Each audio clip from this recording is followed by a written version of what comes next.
"This handmade gift looks so cheap," said my granddaughter. Everyone laughed. Next morning, I sold the beach house, where she'd already sent wedding invitations. Sometimes the cruelest wounds come from those we love most. I never thought my own family would see me as disposable until that moment when laughter replaced gratitude. If you're watching this, hit subscribe and let me know in the comments where you're tuning in from. My story isn't just about revenge. It's about reclaiming what was always mine: dignity. I spent 3 weeks crafting those small knitted dolls, my arthritic fingers working long past the point of pain. Inside one of them, nestled where no casual observer would find it, I'd hidden my grandmother's diamond, the one my late husband James had reset for our 50th anniversary, the same diamond Amber had been hinting about for months. When I arrived at my granddaughter's birthday party in her Beacon Hill townhouse, the doorman didn't recognize me. I had to show ID to enter a home I'd helped finance. That should have been my first warning. "Grandma Eleanor's here," announced my son Richard without looking up from his phone.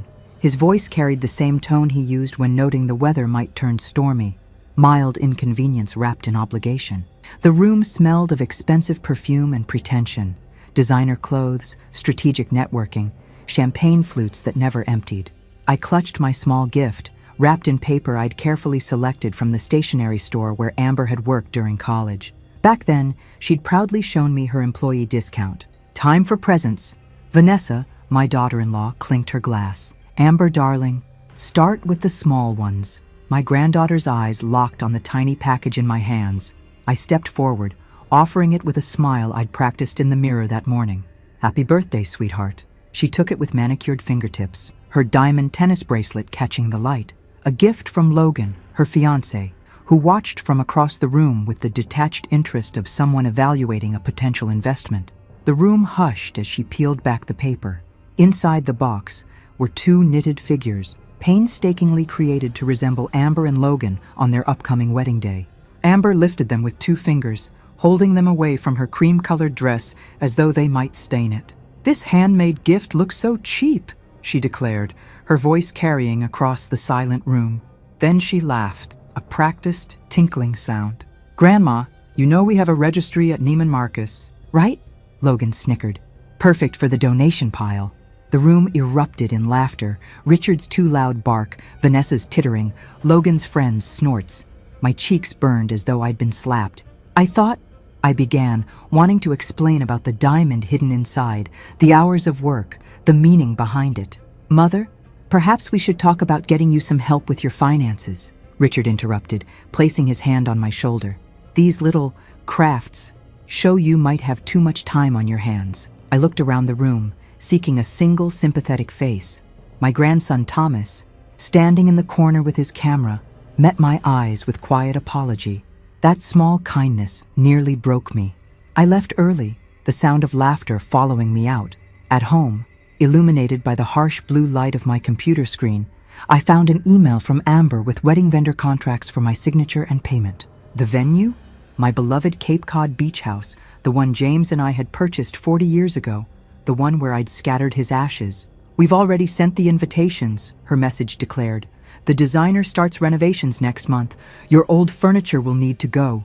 My hands trembled as I closed my laptop. For the first time in decades, I felt something calcify inside me, a hardening where softness had always lived. The morning after Amber's party, I woke to a text from Richard.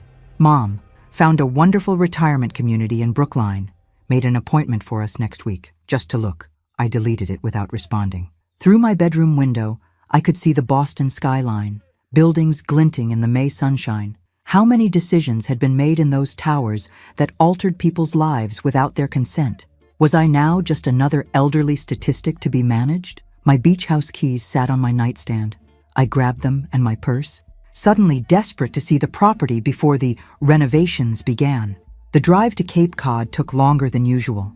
My hands gripped the steering wheel with unnecessary force, making my arthritic joints scream in protest. When I arrived, there was already a strange car in the driveway, a sleek black SUV I didn't recognize. Pushing open the front door, I heard voices from the great room. "The wall between the kitchen and dining area can definitely come down," a woman was saying. "Mrs. Thompson won't mind. She's barely here anyway."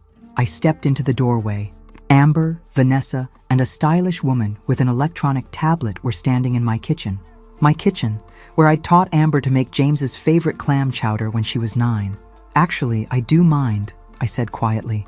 They spun around, Vanessa recovering first. "Eleanor, what a lovely surprise. We were just discussing some small updates for the wedding." Taking down a weight-bearing wall is hardly a small update. I set my purse on the counter. "Who approved these changes?" Amber stepped forward, all honey and concern. "Grandma, we talked about this. Remember? Last Christmas? You said we could use the house and make it perfect for the ceremony." "I said you could use it. I never agreed to demolition."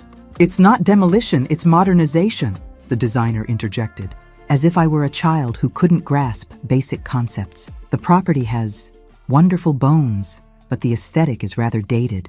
I walked to the living room window, gazing out at the Atlantic. James and I had saved for 10 years to afford this view.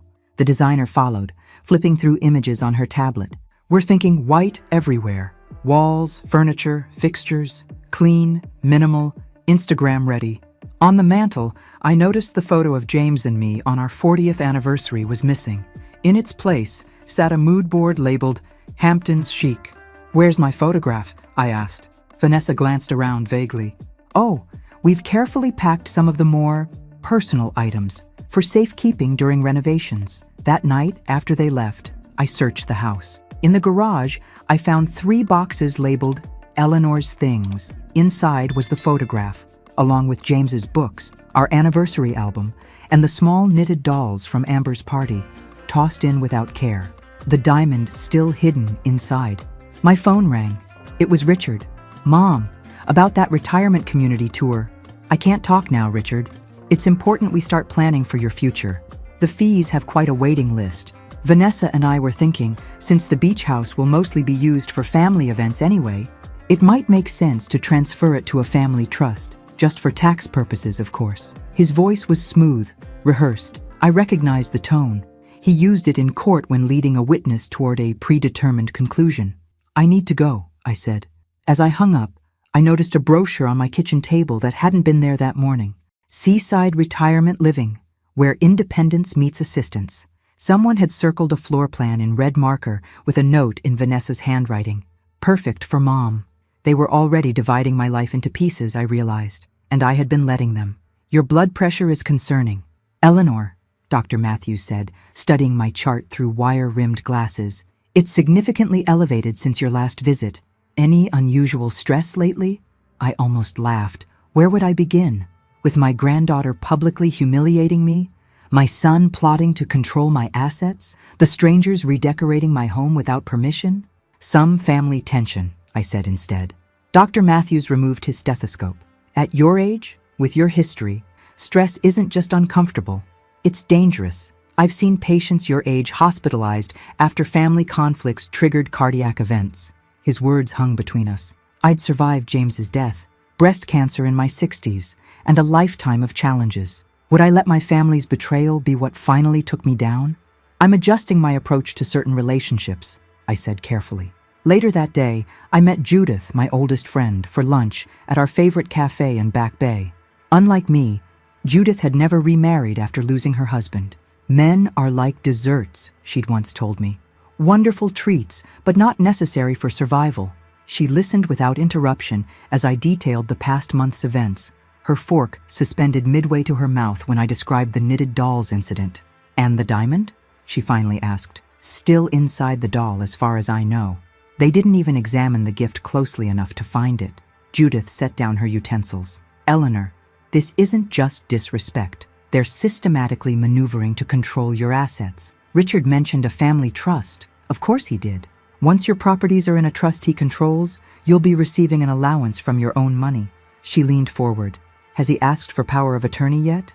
I nodded. 3 times since Christmas. I've been putting him off. "Thank God for that, at least." She reached for my hand. "Eleanor, I've watched you give everything to that family. Your time, your money, your emotional energy.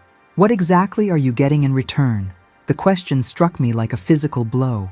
What was I getting? Certainly not respect, not consideration, not even basic gratitude. "They're my family," I said weakly. "No, they're people taking advantage of your gentle nature. There's a difference." On my way home, I stopped at a small neighborhood bank where James and I had kept a safe deposit box for decades. Inside were birth certificates, our marriage license, and James's collection of rare coins, things the family didn't know about. That evening, my grandson Thomas called. "Grandma, are you okay? You left the party so suddenly." His concern warmed something in me that had gone cold. "I'm fine, dear. Just tired. I heard Dad talking about the beach house. Are they really planning major renovations without asking you?" So Thomas had noticed. In a family of takers, he alone seemed troubled by their behavior. They seemed to have many plans I wasn't consulted on. There was a pause. "Grandma, I found something you should see. Dad left some papers in the printer at home. Financial statements. They don't look good." I gripped the phone tighter. "What kind of statements?" "Investment losses. Second mortgage notices. I think they may be counting on your assets to bail them out." As we talked, I pulled up my online banking. There had been 3 attempted logins from an unrecognized device in the past week. The pieces were falling into place. This wasn't just about a wedding venue or redecorating preferences. This was about desperation and opportunism disguised as family concern. That night, I couldn't sleep. I kept seeing Amber holding those knitted dolls between 2 fingers, her face twisted in disdain. The diamond inside might have paid for her entire wedding. Had she bothered to look deeper than the surface? Perhaps it was time I stopped looking deeper for redeeming qualities in them as well. The next morning, I called Marcus Cooper, an estate attorney James had introduced me to years ago. He agreed to meet me for coffee that afternoon, his voice betraying surprise at my urgency. "Bring any financial documents you can," he advised. "And Eleanor, come alone." The cafe was quiet, tucked away on a side street. Marcus had aged since I'd last seen him, more white in his beard, deeper lines around his eyes, but his handshake was still firm, his gaze direct. "James would be troubled by what's happening," he said after I'd explained the situation. "James expected better from his son," I replied. Marcus spread the documents Thomas had sent me across the table, studying them through reading glasses. "These investment losses are substantial, plus a second mortgage, credit card debt. Richard is underwater financially, and I'm the life raft." "Precisely." Marcus looked up. "Eleanor, I've seen this scenario play out dozens of times. It rarely ends well for the parent. What would you advise? Protect yourself. Immediately." He leaned forward. "Where are your assets currently?" I detailed my holdings: the Boston brownstone, the Cape Cod beach house, investment accounts, insurance policies. Marcus took notes, occasionally asking clarifying questions. "Who has access to these accounts?" "No one but me." "Keep it that way." He set down his pen. "And the properties?" "Both are in my name alone." James insisted on that. Marcus nodded approvingly. "Smart man. Now, about this wedding. It's in September, at my beach house, without my meaningful consent." He sat back, considering. "You have options, legal options, such as, it's your property, Eleanor. You could refuse to host the wedding." I imagined the family drama, the accusations, the potential health consequences Dr. Matthews had warned about. That would create significant conflict. "Yes," Marcus agreed. "But there are other approaches, more definitive ones." That single word, definitive, resonated. For months, I'd been reacting to their maneuvers, always on the defensive. Perhaps it was time for a more decisive response.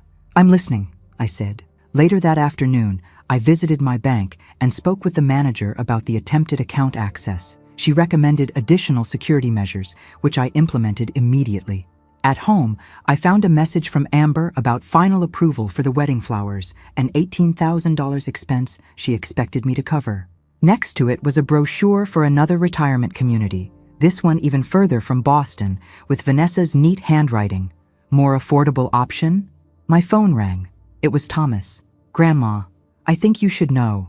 Dad's having dinner with your financial advisor tomorrow. He mentioned something about consolidating Mom's investments for better returns." I thanked him for the information, then called Marcus back. "I've made my decision," I told him. "I'd like to explore that definitive option we discussed." "Are you certain?" "Once we begin this process, I'm certain." I gazed out my window at the Boston skyline. It's time I stopped being a passenger in my own life. That night, for the first time in weeks, I slept deeply and without interruption. In my dreams, James was there, nodding his approval as I finally stood my ground. "What exactly are you looking for?" Jennifer Maxwell asked. Her real estate portfolio spread across my dining room table. Her reputation as Boston's most discreet property agent had led Marcus to recommend her. A buyer who can close quickly and values privacy, I replied. For the Cape Cod property, she raised an eyebrow. Waterfront in that area typically sits on the market for... I understand the normal time frame. This situation is different. Jennifer studied my face, seeming to grasp what I wasn't explicitly stating. I know a few potential buyers who've been looking for exactly that location. Private sale could expedite things considerably. How quickly? With the right buyer and proper motivation? Perhaps 45 days, maybe less. I nodded. Perfect. That afternoon, I drove to Cape Cod alone. The beach house stood as it always had, a weathered gray cedar shake exterior that had witnessed 4 decades of family history. Inside, I walked from room to room, mentally cataloging memories. Richard learning to swim in the cove below, Thomas building elaborate sand castles at age 6, Amber's 16th birthday bonfire on the beach. In the master bedroom, I found more evidence of their plans. Fabric swatches for new curtains, paint samples taped to the wall, a floor plan showing my personal space reconceived as the bridal suite. On the bedside table, a stack of wedding magazines had replaced my books. I sat on the porch swing James had built, watching waves crash against the shore. This had been our sanctuary. Now it felt like contested territory. My phone buzzed with a text from Richard. Mom, need to discuss important financial strategy. Dinner tomorrow? Bringing Vanessa and our advisor. I didn't respond. Instead, I called Jennifer. I'd like to proceed with listing the property. Immediately. 2 days later, Jennifer called with news. I have interested parties. A well-known tech entrepreneur and his wife. They're prepared to offer full asking price with a 40-day close if we can keep this entirely private. Tell them yes, I said without hesitation. Jennifer arranged for professional photographers to document the property the following day.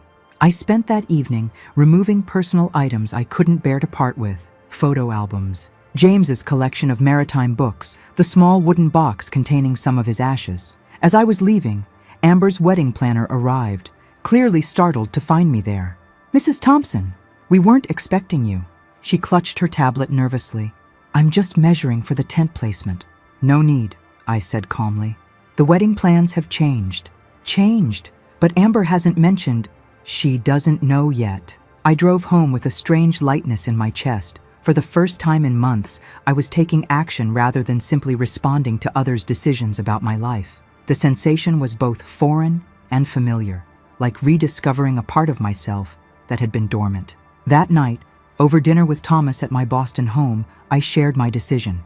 You're selling the beach house? His fork paused midway to his mouth. Before the wedding? Yes, he set down his utensils. They're going to lose their minds. Probably, I agreed. But it's my property to sell.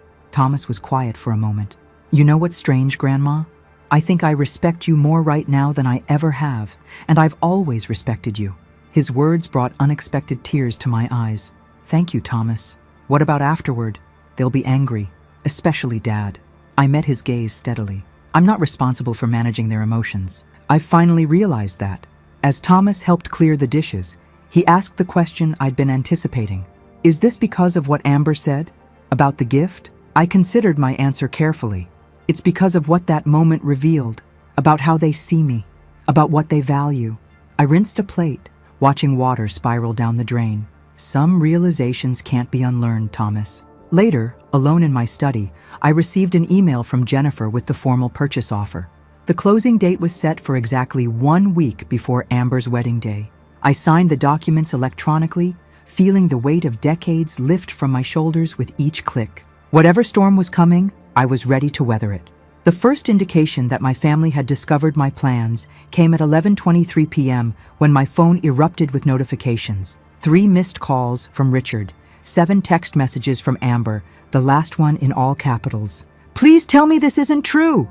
I silenced my phone and slept better than I had in months. Morning brought Richard to my doorstep, still in his running clothes, face flushed with exertion and anger. What the hell are you doing? He demanded as soon as I opened the door. Good morning to you too, Richard. I stepped aside to let him in. Coffee? I don't want coffee. I want an explanation. Jennifer Maxwell? A private sale? What were you thinking? I poured myself a cup, adding cream with deliberate slowness. I was thinking it's time to simplify my life. By selling our family beach house weeks before Amber's wedding, the wedding that's supposed to happen there, my beach house, I corrected gently. And yes, Richard ran a hand through his thinning hair. You can't do this. We've sent invitations, made deposits. The venue can't be changed now. Then I suggest you start looking for alternatives. His face darkened. This is about the birthday party, isn't it? Amber's comment? She was just joking. Mother, you're overreacting. I sipped my coffee, studying my son over the rim of the cup. This man who looked so much like James physically had none of his integrity. This isn't about one comment, Richard. This is about a pattern of behavior, yours included. What are you talking about? The retirement community brochures, the financial strategy meetings you've arranged without me, the unauthorized attempts to access my accounts. His expression flickered. Those were for your benefit. You're getting older. I'm old, not incapable. I set down my cup. And I'm certainly not senile, though I imagine that narrative might serve your purposes. Richard's facade cracked. Mom, please, I'm in trouble. The Westridge development failed. Investors are threatening lawsuits. If I don't find capital, so this is about money. I felt strangely calm, not about concern for my welfare. It's both, he insisted, but his eyes couldn't meet mine. How much do you need? His answer, a number with too many zeros, confirmed my suspicions. This wasn't about helping me. This was about saving himself. The sale closes in 5 weeks, I told him. The proceeds will go into accounts you don't have access to. You do this to your own family? To Amber? To me? I walked to the window, looking out at the city I'd called home for nearly 8 decades. You've left me no choice, Richard. You've shown me exactly how much respect you have for my autonomy, my wishes, and my place in this family. That's not fair. I turned to face him. Isn't it? When was the last time any of you asked what I wanted instead of telling me what I needed? His silence was answer enough. That afternoon, Amber arrived, her eyes red-rimmed, still wearing yesterday's clothes. Logan is freaking out, she said without preamble. His parents are mortified. Do you have any idea how this makes us look? The old Eleanor would have comforted her, apologized, found a way to smooth things over. But that woman was gone, replaced by someone who finally recognized her own worth. About as bad as I looked when you mocked my gift in front of everyone, I replied calmly. Amber flinched. That was different. I was just being honest. So am I. The house is being sold. The wedding needs a new venue.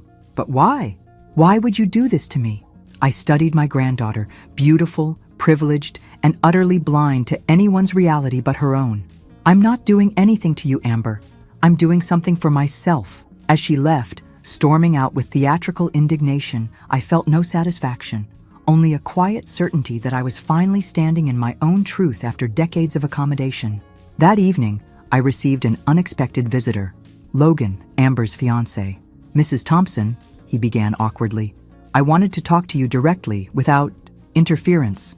I invited him in, curious about this unprecedented solo visit.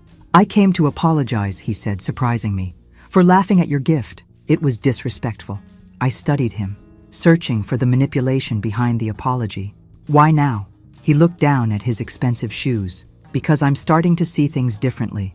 The way everyone's reacting to your decision. It's shown me a side of this family I hadn't noticed before. For the first time, I glimpsed something genuine in this young man. A recognition, perhaps, of the world he was marrying into. Careful observation is an undervalued skill, I told him. He nodded, standing to leave. For what it's worth, Mrs. Thompson, I think I understand why you're doing this. After he left, I called Marcus to confirm the sale was proceeding as planned. Whatever emotional hurricanes might be brewing in my family, my course was set. 3 weeks before the scheduled closing date, Jennifer Maxwell called with unexpected news. The buyers want to accelerate the timeline. They're offering an additional $50,000 if we can close in 10 days. I hesitated only briefly.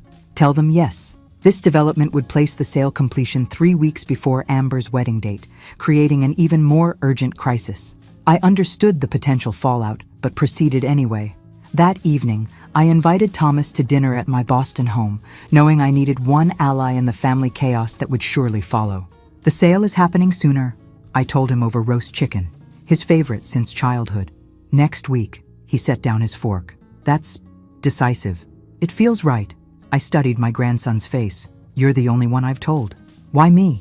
Because you're the only one who sees me as a person rather than a resource. Thomas pushed his glasses up his nose, a gesture so reminiscent of James that my heart tightened. They're planning an intervention, you know. Dad, Mom, Amber, they think you're having some kind of breakdown. I almost laughed. Of course they do. It's easier to believe I'm mentally compromised than to accept I'm making conscious choices they don't like. What will you do? I considered the question. Stand my ground. Later that night, after Thomas left, I received a text from Richard. Family dinner tomorrow, 7 p.m. My house. Important matters to discuss. The trap was being laid. I replied with a simple, I'll be there, then called Marcus. They're planning an intervention, I told him. Likely to build a case that I'm not competent to manage my affairs. Are you sure you want to attend? His concern was evident. Absolutely. Running would only strengthen their narrative. The following evening, I dressed with particular care. A tailored navy suit James had always admired, pearl earrings, light makeup. The woman in the mirror looked resolute, clear-eyed, not remotely confused or incompetent. Richard's Wellesley home was illuminated like a stage set when I arrived. Through the window, I could see them assembled. Richard pacing nervously, Vanessa arranging food no one would eat, Amber dabbing at her eyes with theatrical precision. Only Thomas, standing slightly apart, seemed uncomfortable with the performance. I rang the doorbell. Richard opened it, his welcoming smile not reaching his eyes. Mom, thank you for coming. We've been so worried. The living room fell silent as I entered. On the coffee table lay printouts of retirement communities, elder law attorneys' business cards, and, most tellingly, blank power of attorney documents.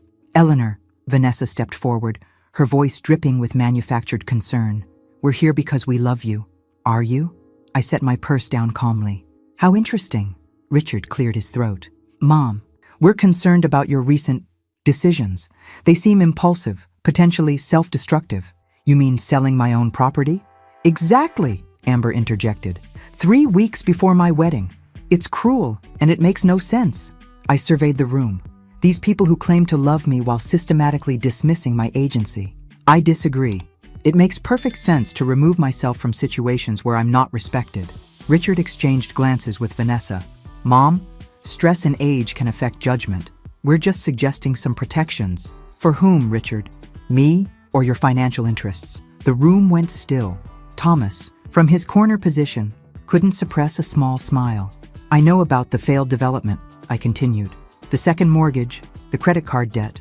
I know you've been trying to access my accounts. Richard's face drained of color. Who told you? Does it matter? What matters is that you thought you could manipulate me instead of simply asking for help. Vanessa stepped forward. Eleanor, you're clearly confused. I've never been clearer, I interrupted. The house will be sold next week. The proceeds will remain under my control. And this performance you've arranged, it only confirms I've made the right decision. I stood, gathering my purse. I've scheduled appointments with my doctor and my attorney tomorrow. Both will document my competency in case any of you are considering legal challenges. As I walked to the door, Amber called after me, her voice breaking. What about my wedding? I turned back one last time. What about my dignity?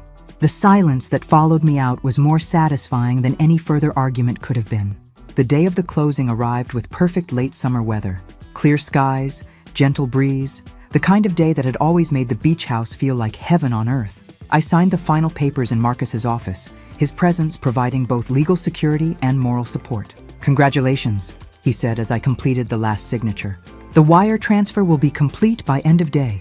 I felt no triumph, only a strange mixture of sadness and liberation. 40 years of memories now belonged to someone else, but my future remained firmly in my own hands. As we left his office, Marcus hesitated. Eleanor, have you given any thought to where you'll live long-term? I have. Actually, I smiled at his surprised expression. I'm not without plans, Marcus. That evening, Thomas came for dinner at my Boston home. I handed him an envelope over dessert. What's this? He asked, opening it to find a check with his name. A gift for your photography business. His eyes widened at the amount. Grandma, this is too much. I can't. You can and you will. I reached for his hand. James always said you had an artist's eye. He would have wanted to support your passion. Thomas blinked rapidly. Does Dad know about this? No, and it's not his business. I sipped my tea. You're the only one who saw me. Thomas, the only one who bothered to look beneath the surface. Later that night, as expected, my phone exploded with notifications. The family grapevine had clearly spread news of the completed sale. Richard's voicemail was coldly professional. Mother, I'm disappointed you've proceeded with this reckless action. We need to discuss damage control immediately. Vanessa's message dripped with martyrdom. Eleanor, I hope you realize what you've done to this family. Amber is absolutely devastated. Amber herself sent 16 increasingly hysterical text messages, culminating in, "My life is ruined and it's your fault." I silenced my phone and slept peacefully. The following morning, I met with a real estate agent. Not Jennifer this time, but a woman specializing in properties for active seniors. We toured 3 condominiums in upscale buildings, all with security, amenities, and proximity to cultural attractions I'd long neglected. "This one has the best views," she said, as we stood in a corner unit on the 15th floor of a building in Cambridge, overlooking the Charles River. "And the security is exceptional, private elevator access only." I studied the space, open, light-filled, completely unlike my current home with its dark wood and historical constraints. "It's perfect." By afternoon, I'd made an offer. By evening, it was accepted. Richard arrived unannounced at my door just after 8 p.m., his expression thunderous. "You're buying property without consulting me? After everything that's happened?" I let him in, maintaining a calm I didn't entirely feel. "I wasn't aware I needed your consultation to choose my own home. That's not—" He stopped, visibly gathering himself. "Mother, I'm trying to help you." "No, Richard, you're trying to control me. There's a difference." He paced my living room, agitation evident in every movement. "The family is in crisis. Amber's wedding is in shambles. Logan's parents are threatening to withdraw their support entirely. Those sound like problems for Amber and Logan to solve. How can you be so cold? This is your granddaughter's future." I studied my son, this man I'd raised, whose moral compass had somehow swung so far from true north. "Richard, when exactly did my existence become solely about supporting everyone else's dreams without regard for my own? That's not fair, isn't it? You planned to move me to a retirement home without my consent. You attempted to access my accounts without permission. You arranged an intervention based on fabricated concerns about my mental competence, all because I made decisions you didn't like." He had no answer for this. "The new property closes in 3 weeks," I told him. "I'll be downsizing considerably. You and Vanessa should come select any furniture or items you'd like before I arrange for estate sales. You're really going through with all this." It wasn't a question, but I answered anyway. "Yes, Richard, I really am." After he left, I stood at my window watching the city lights, feeling a strange mixture of grief and determination. I was losing my family, or perhaps more accurately, discovering they had never truly been mine to begin with. My phone chimed with a text from Thomas. "Just heard about Cambridge. Proud of you, Grandma. Need help packing?" At least one bridge remained intact among the burning ruins of my family relationships. It would have to be enough. Logan called off the engagement, Thomas told me over coffee at a small cafe near the Boston Common. September had arrived with unseasonable warmth, the park still green and vibrant around us. "I'm sorry to hear that," I said, and meant it. Despite everything, I hadn't wanted Amber to experience heartbreak. His parents got spooked by the family instability. That's what they called it. Thomas stirred his coffee absently. "Amber's devastated. Hasn't left her apartment in 3 days." I felt a twinge of guilt, quickly replaced by resolve. "This is unfortunate, but not entirely unpredictable. Dad's blaming you entirely." Of course he is." I watched a young couple pushing a stroller along the path outside. "It's easier than examining his own role in all this." Thomas hesitated. "Would you consider talking to Amber? Not to apologize, but just, I think she's really struggling." I considered his request. "I'll think about it." Later that day, I received a surprising call from Judith. "I ran into Amber at Bloomingdale's," she said without preamble. "She was returning wedding gifts. Eleanor, she looks terrible. Thomas mentioned she's taking the breakup hard. It's more than that. She looked broken, not just sad. When she saw me, she burst into tears right there in housewares. This image, my granddaughter crying among expensive tableware she'd no longer need, stirred something in me I'd thought permanently hardened. After ending the call, I sat for a long time in my study, looking at old photographs. Amber as a toddler, holding my hand at the beach. Amber at 10, proudly showing me her science fair ribbon. Amber at 16, rolling her eyes at something I'd said, but smiling despite herself. When had things changed? When had the affectionate child become the entitled adult who could publicly humiliate her grandmother without a second thought? And was I any better, using my power, financial and otherwise, to punish her in the most public way possible? These questions haunted me as I packed books into boxes, preparing for my move. The Cambridge condominium would be ready in 2 weeks. My Boston home had already attracted interest from several potential buyers, though I hadn't officially listed it yet. My phone rang again. It was Richard. "Mom, I know things have been difficult, but I'm asking you, professionally and personally, to call Amber. She's in a dangerous place emotionally. Is she getting help?" His hesitation spoke volumes. "She doesn't want to see a therapist, says it would be admitting defeat. So like our family, appearance over actual healing. I'll reach out," I promised. That evening, I texted Amber, "Would you like to meet for coffee tomorrow?" Her response came instantly. "Why? So you can gloat?" "No, so I can listen." After a long pause, "Fine.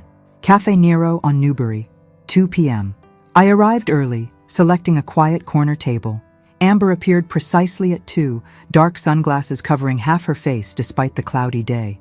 When she removed them, her red-rimmed eyes and pallid complexion confirmed Judith's assessment. "You look awful," I said, the words escaping before I could soften them. To my surprise, she laughed, a harsh, broken sound.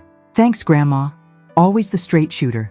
I'm sorry, that was unkind, but accurate." She stirred her untouched coffee. "Logan's already dating someone else. Instagram official yesterday. 3 weeks after canceling our wedding." I winced. "I truly am sorry about that. Are you?" Her eyes met mine, challenging. "You sold the house where we were supposed to get married. You knew what would happen." "I knew there would be consequences," I acknowledged. "I didn't specifically predict this one." "Why did you do it? Was humiliating me really worth destroying your relationship with the entire family?" The question hung between us, demanding honesty rather than platitudes. "How did you feel when you opened my gift at your party?" I asked instead. She looked away. "I don't know what that has to—" "Please answer the question, Amber." She sighed. "Fine. I thought it looked homemade and cheap. I was embarrassed because everyone else had given me expensive things. And did you consider how I might feel when you said that publicly?" A flush spread across her pale cheeks. "Not really. Not until later. That's my answer then. I was tired of not being considered, of having my feelings, my preferences, my very autonomy treated as irrelevant to everyone else's plans." Amber's eyes filled with tears. "So you deliberately ruined my wedding to teach me a lesson?" "No. I sold my property because I finally recognized it had become more important to all of you than I was." I reached across the table, not quite touching her hand. "The house was a symbol, Amber.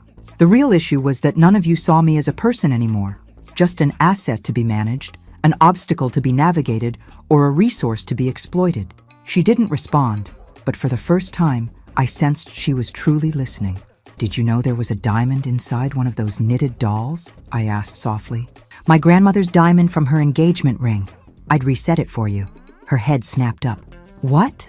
"If you'd looked beyond the surface, beyond what you immediately dismissed as cheap, you would have found something of genuine value." Tears spilled over. "I threw them away," she whispered. "The dolls. I threw them in the trash that night. The finality of it, the diamond lost forever, just like the relationships I'd once cherished, settled over us both. I think we've all thrown away things more valuable than we realized," I said finally. We parted without resolution, the air between us still heavy with hurt and missed connections. But something had shifted, a crack in the wall of mutual resentment that might, with time, allow light to filter through. My new Cambridge condominium felt like a fresh start. Floor-to-ceiling windows filled the space with light that my old brownstone had always lacked. Modern amenities replaced creaking stairs and temperamental plumbing. The building's security provided peace of mind I hadn't even realized I was missing. 2 weeks after moving in, I invited Thomas for dinner.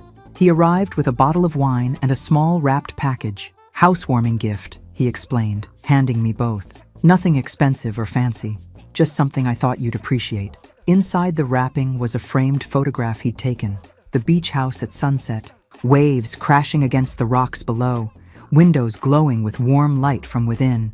"It's beautiful," I said, genuinely moved. "When did you take this?" "Last summer." I always thought it captured something essential about the place. He glanced around my new home. "You seem lighter here, Grandma. Less burdened." "I feel lighter." I hung the photograph on a wall where morning light would illuminate it. It's strange how letting go of possessions can feel like gaining something rather than losing it. Over dinner, Thomas shared news. His photography business was gaining traction, with 2 gallery showings scheduled for winter.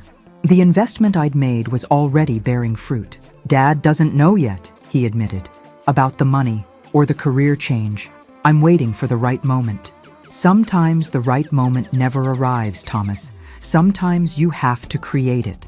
After he left, I sat alone in my new living room, watching city lights twinkle across the Charles River. My phone remained quiet. No frantic texts from Amber, no manipulative calls from Richard, no guilt-inducing messages from Vanessa. The silence felt both lonely and liberating. The following morning, I had my regular checkup with Dr. Matthews. "Your numbers are significantly improved," he noted, reviewing my chart. "Blood pressure down, stress markers reduced. Whatever changes you've made, they're working. I've simplified my life considerably. Sometimes that's the best medicine." He closed my file. "How are things with your family?" "Complicated. Distant, but truthful, finally." He nodded, understanding. "And how does that feel?" I considered the question. "Like removing a splinter that's been festering for years. Painful, but necessary for healing." Later that week, I received an unexpected visitor, Vanessa. She arrived unannounced, dressed in the impeccable style I'd always associated with her.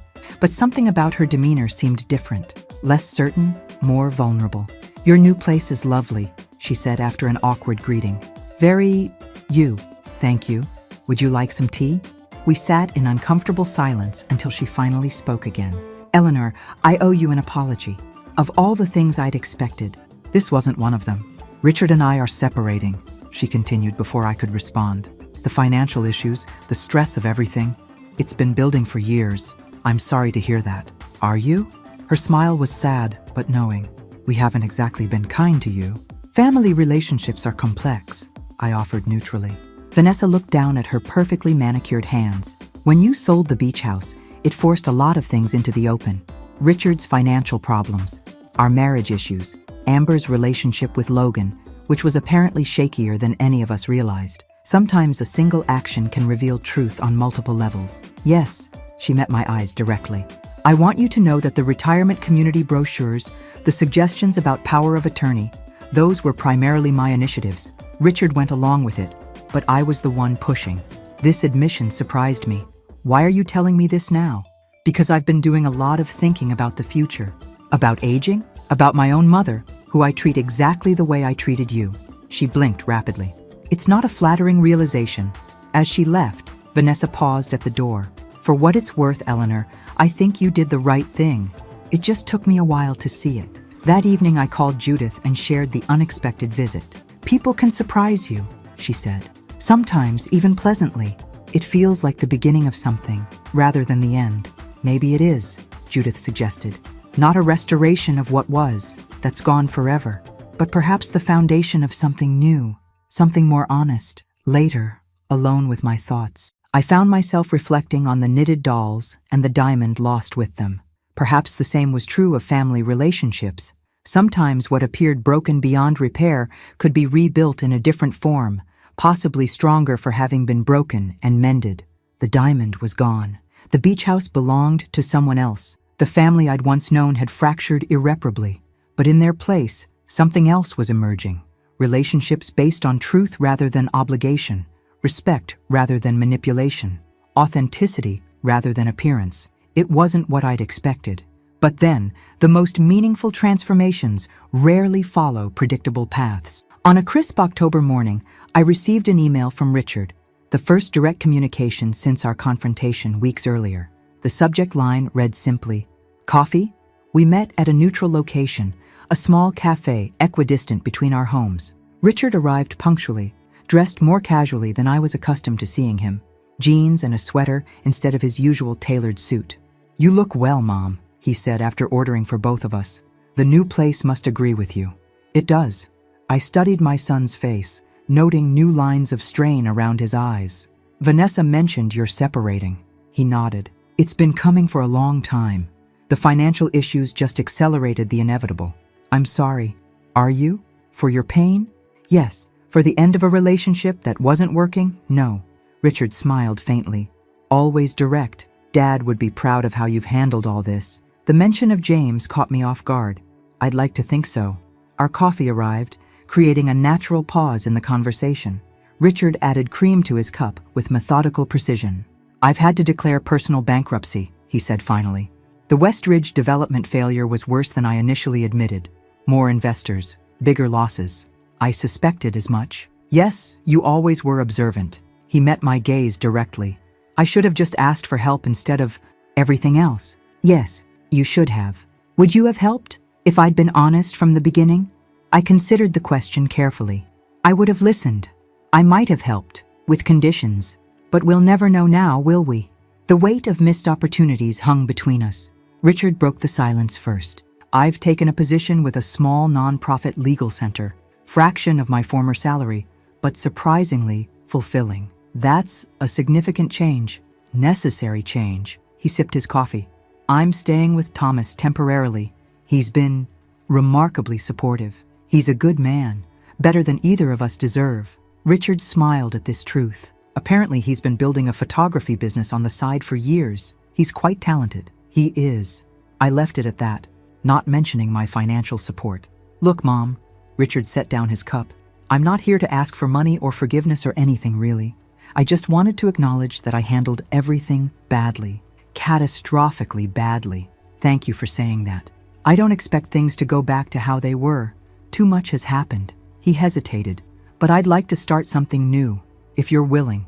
I studied my son, this flawed, struggling man who had caused me so much pain, but who still, despite everything, remained my child. I'm willing to try, I said finally. With boundaries, of course. Relief softened his features. That's more than fair. As we prepared to leave, Richard asked about Amber. Have you spoken with her recently? Not since our coffee meetup last month. He nodded. She's been through a lot. The canceled wedding, Logan's very public new relationship, losing her job. It's been a perfect storm. Is she getting help? I asked again. Finally, yes. Thomas convinced her to see someone. It seems to be helping. Outside the cafe, fall leaves swirled around us in the brisk wind. As we prepared to part ways, Richard reached out awkwardly for a hug, something he hadn't done in years. I allowed it, feeling the unfamiliar contours of this new relationship we were tentatively building. I miss the beach house, he admitted quietly. Not for the property value or as a wedding venue, just the memories. I do too, I said. But memories don't require ownership to be preserved. Back at my condominium, I found myself pulling out old photo albums. Images of decades at the beach house filled page after page. Birthdays, Thanksgivings, ordinary weekends made extraordinary by simple togetherness. I selected several photographs from Richard's childhood, building sandcastles, learning to swim, flying kites on the beach. I had them professionally framed and sent to his new apartment with a simple note. The most valuable assets can't be sold or transferred. They live within us. That evening, I received a text from Amber. Found something I think belongs to you.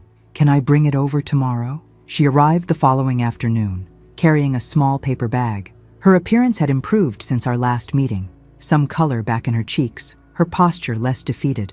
Nice place, she commented, looking around my new home. It suits you. Thank you. Would you like a tour?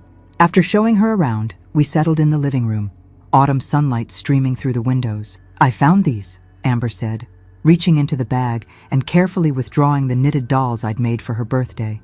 They were in a box of things I'd set aside before. Everything happened. I took them gently, surprised by the emotion that welled up at seeing my handiwork again. I thought they were gone.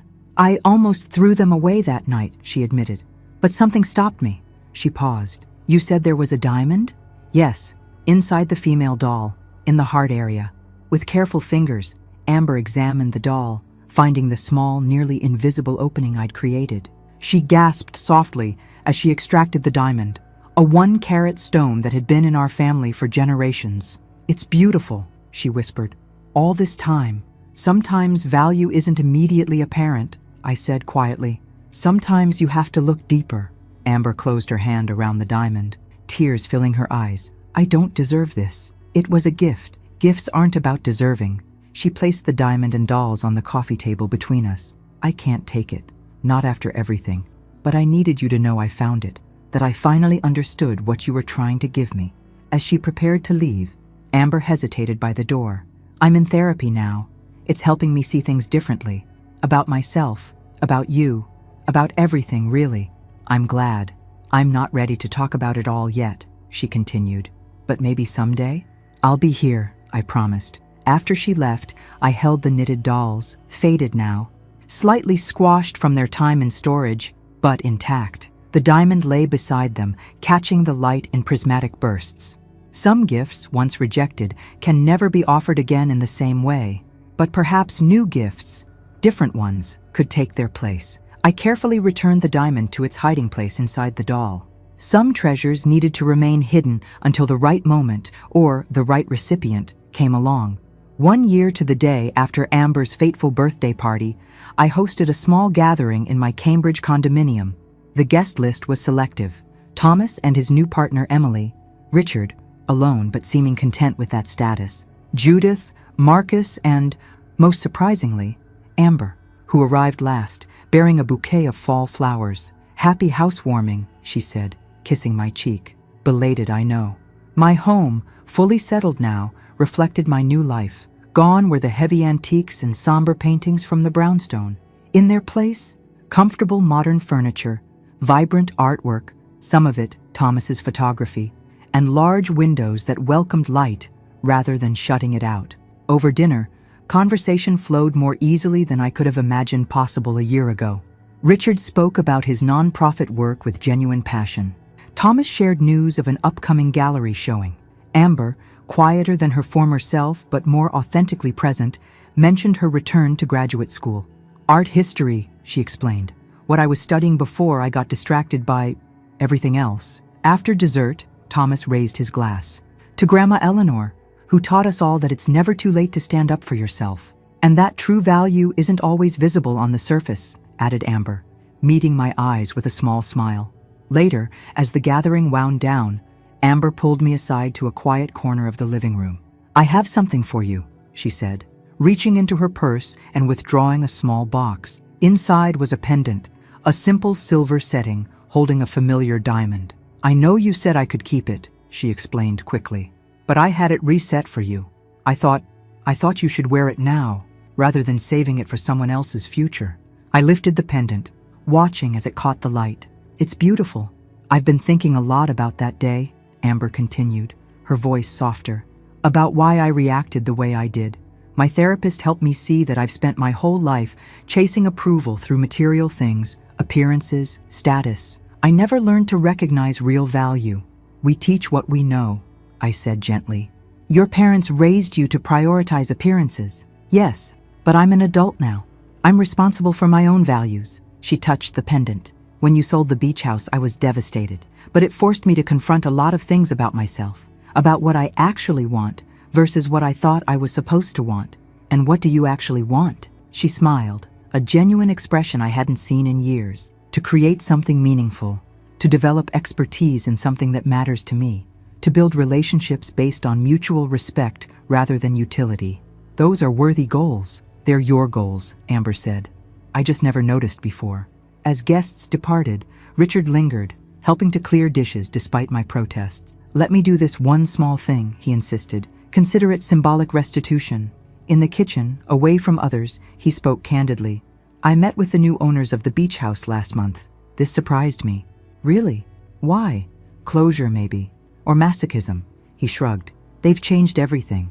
Different colors, different furniture, different landscaping. It doesn't even look like our place anymore.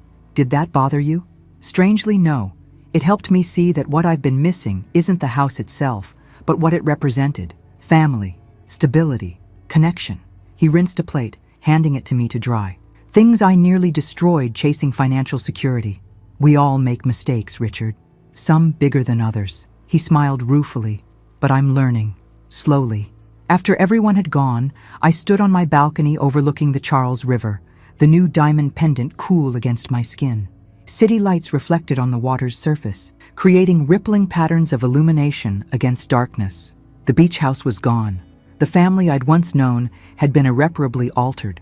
The relationships I'd taken for granted had been broken, examined, and partially rebuilt on new foundations. Nothing was the same. Everything was truer. In the reflection of my balcony door, I caught a glimpse of myself, straight-backed, clear-eyed, uncompromised. The woman looking back at me was neither the accommodating grandmother who'd knitted dolls with a hidden treasure, nor the wounded matriarch who'd sold a house to make a point. She was someone new, someone who had discovered, at 79, that boundaries weren't selfish, but necessary. That respect couldn't be purchased with property or possessions. That true family survived the stripping away of pretense and performance. I touched the diamond at my throat, a stone that had traveled a complex journey from rejection to return. Like me, it had been dismissed based on its initial presentation. Like me, its true value had eventually been recognized. Perfect timing, Judith had said when I called to tell her about Amber's gift. You needed to wear that diamond, not hide it away for someone else's future. She was right. The time for hiding my opinions, my needs, my authentic self, was over. From my balcony, I could see clear across the river to Boston's skyline. Somewhere over there stood my old brownstone, now occupied by a young family building their own memories within its walls. Further away, the beach house hosted new gatherings, new traditions, new stories. And here, in this unexpected chapter of my life, I was finally writing my own story, not as supporting character in someone else's narrative, but as the protagonist of my own. The diamond caught the light as I turned back toward my home. Not everything precious had been lost in the upheaval of the past year. Some treasures had been recovered, others, more valuable still, had been discovered for the first time. It wasn't the ending I'd expected. It was better, harder, clearer, more honest. It was mine. Thanks for listening. Don't forget to subscribe and feel free to share your story in the comments. Your voice matters.